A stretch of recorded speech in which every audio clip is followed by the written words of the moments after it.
আসসালামু আলাইকুম। আজকে আবার আপনাদের সামনে উপস্থিত হয়েছি বর্তমান সময়ে যে বিতর্কের সৃষ্টি করেছে উগ্রবাদী সাম্প্রদায়িক জঙ্গি মামুনুল হক। তিনি যেভাবে সারা দেশে হুমকি ধামকি দিয়ে যাচ্ছেন, ভাস্কর্য এবং মূর্তিকে এক করে বিভিন্ন অপপ্রচার চালিয়ে মাননীয় প্রধানমন্ত্রী জননেত্রী শেখ হাসিনাকে বারবার হুমকি দিয়ে যাচ্ছেন। আমি সেই বিষয়ে আপনাদের সামনে কিছু কথা তুলে ধরবো এবং তাকে কিছু কড়া জবাব দিতে চাই। তিনি যে বাংলাদেশকে আফগানিস্তান বানানোর চেষ্টা করছেন, বাংলাদেশে পাকিস্তানকে কায়েম করার চেষ্টা করছেন, তিনি কখনোই সফল হবেন না। তার জেনে রাখা উচিত যে এই দেশে 1971 সালে পাকিস্তানিরা যখন সফল হতে পারেনি, রাজাকাররা যখন উচিত জবাব পেয়ে গিয়েছিল, আপনার মতো নব্য রাজাকারকে আজকে জবাব দেওয়ার জন্য 2020 সালে নতুন প্রজন্ম প্রস্তুত আছে। আপনাকে জেনে রাখতে হবে। আমি সেই বিষয়ে কিছু কড়া জবাব দিব। মামুনুল হক তিনি একজন জামাত নেত্রীর স্বামী, তার শ্বশুর জামাতের রুকন। তিনি কিভাবে এত ধৃষ্টতা দেখান, কিভাবে তিনি এত ধৃষ্টতার সাথে মাননীয় প্রধানমন্ত্রী জননেত্রী শেখ হাসিনাকে হুমকি দিয়ে যাচ্ছেন, বারবার হুমকি দিয়ে যাচ্ছেন। তিনি বারবার বলছেন বঙ্গবন্ধুর ভাস্কর্য যদি স্থাপিত করা হয় তাহলে আপনি মাননীয় প্রধানমন্ত্রীকে বলছেন আপনি আবু জেহেলের অনুসারী, এবং যদি ধুলাইপাড়ে বঙ্গবন্ধুর ভাস্কর্য স্থাপিত হয় তাহলে বুড়িগঙ্গায় ফেলে দেওয়া হবে, রক্তগঙ্গা বয়ে দেওয়া হবে, এবং 2013 সালের 5ই মের মতো রক্তগঙ্গা বয়ে দেওয়ার হুমকি পর্যন্ত তিনি দিচ্ছেন। কিন্তু এই ধৃষ্টতা তিনি কিভাবে পান? তিনি হয়তো ভুলে গেছেন এই বাঙালি জাতি সব কিছুর কড়া জবাব দিতে পারে। আপনার মতো জঙ্গিবাদী, উগ্র, মৌলবাদী মামুনুল হকের কোনো ঠাঁই এই বাংলাদেশে নেই। অলরেডি তিনি বুঝতে পেরেছেন বাংলাদেশের ছোট্ট জেলা নড়াইল থেকে শুরু করে তাকে অবাঞ্ছিত ঘোষণা করা হচ্ছে, তাকে নিষিদ্ধ ঘোষণা করা হচ্ছে। আজকে শুক্রবারে হাটহাজারীতে আপনার ওয়াজ মাহফিল হওয়ার কথা ছিল, সেখানেও আপনাকে গতকাল প্রেস ক্লাবের সামনে জঙ্গিবাদ বিরোধী একটা সমাবেশ থেকে আপনাকে নিষিদ্ধ ঘোষণা করা হয়েছে, আপনাকে ঢুকতে দেওয়া হবে না। আপনি কিভাবে বাঘের লেজে পাড়া দিয়ে এই দেশে ঠাঁই পান সেটা আমরা দেখে নিব। এই নতুন প্রজন্ম, সাধারণ জনগণ আমাদের সাথেই আছে। 90% মুসলমানের দেশে আপনি যে মিথ্যাচার করছেন, এই মিথ্যাচার এই দেশের জনগণ কোনোভাবেই মেনে নিবে না। সেই সাথে দলীয় নেতাকর্মীরাও এখন সোচ্চার হয়েছে। গতকাল বাংলাদেশ ছাত্রলীগের কেন্দ্রীয় সংসদ থেকে একটা প্রোগ্রাম করে, সমাবেশ করে আপনাকে কড়া জবাব দেওয়া হয়েছে।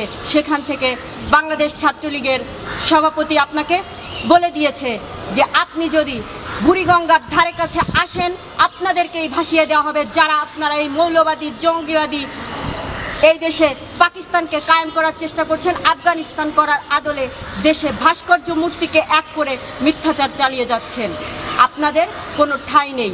যদি আপনারা ধর্মকে পুঁজি করে, ধর্ম ব্যবসা করে আপনারা নিজেদের স্বার্থ চরিতার্থ করার চেষ্টা করেন, তাহলে আপনাদেরকে কড়া জবাব দেওয়ার জন্য আমরা প্রস্তুত আছি।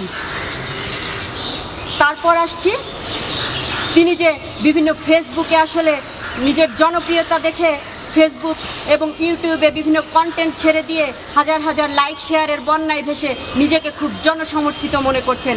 আসলে আপনি ভুল করছেন। আপনার হয়তো জানা নেই, এইভাবে ফেসবুক জরিপের মাধ্যমে নিজেদের জনসমর্থন বিচার করে বাংলাদেশের একটা বড় দল বিএনপি জামাত গোষ্ঠী আজ মিডিয়ার মাধ্যমে শ্বাস প্রশ্বাস নিয়ে তারা কৃত্রিমভাবে বেঁচে আছে। তারা 2014 সালের নির্বাচন বয়কট করেছিল। আপনাদের মতো এই মৌলবাদীরা এখন যে ভুলটা করছে, এই ফেসবুক ইউটিউবের লাইক শেয়ার জরিপ দেখে জনসমর্থন বিচার করে নিজেদেরকে শক্তিশালী ভাবছেন। এই বিএনপি জামাতও নিজেদেরকে এইভাবে শক্তিশালী মনে করে 2014 সালের নির্বাচন বয়কট করেছিল, এবং তারা আজ ধুয়ে মুছে গেছে এই দেশ থেকে।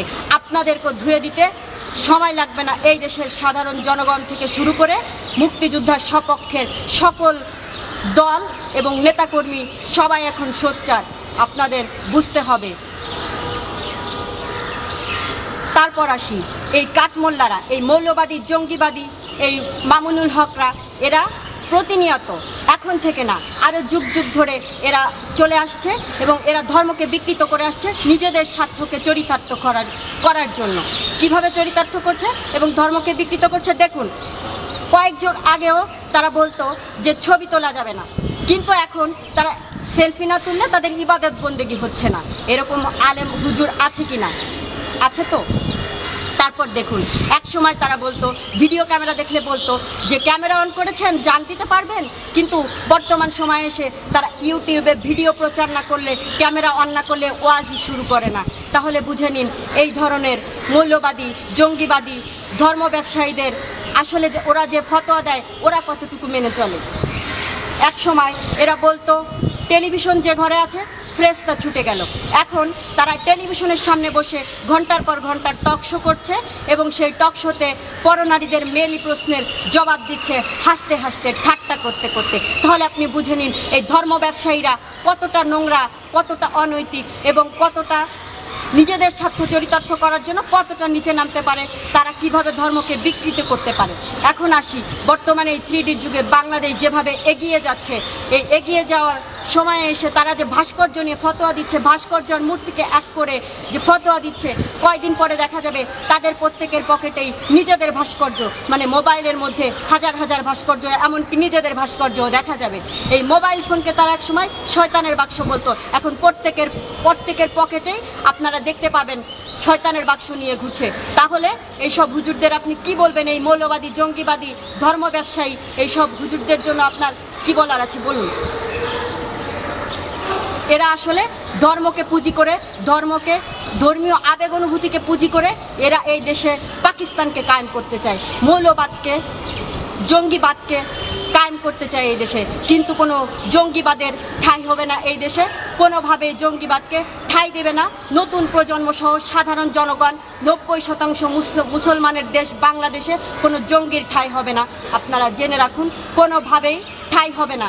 সকল মুক্তিযুদ্ধের সপক্ষে নেতাকর্মী সহ সাধারণ জনগণ আপনাদেরকে রুখে দিবে। Topic is over.